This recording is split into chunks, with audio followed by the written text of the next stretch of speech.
Bolam, butun tanangizni oyoq poralari orqali toksinlardan tozalang. Oyoqlaringizni 20 daqiqa davomida 5 ta oddiy masalliqdan iborat vannada ushlab turing.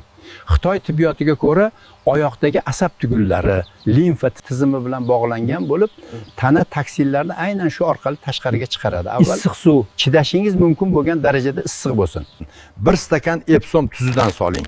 O'zbekistonda yashasangiz, o'rniga magniy sulfat ishlatsangiz bo'ladi. Tarkibidagi magniy mushaklarni bo'shashtiradi va yallig'lanishni kamaytiradi. Keyin 2 osh qoshiq ichimlik soda qo'shing.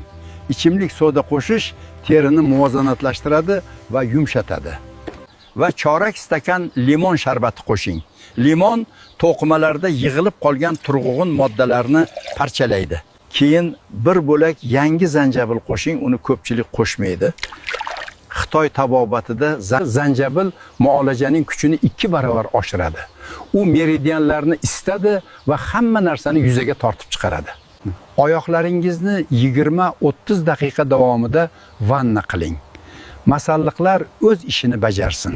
Ko'pchilik issiqlik tortayotganini his qilganini aytadi.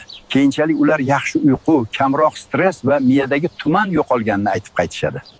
Bu shunchaki muolaja emas, bu qadimiy tibbiyot. Ushbu vanna tanangizga toksinlarni haydashga yordam beradi. Ammo har kuni ularni ishlab chiqaradigan narsa bu sizning ichagingizdir. Ichaklaringizni qanday tozalashni bilmoqchi bo'lsangiz, izohlarda plus qoldiring.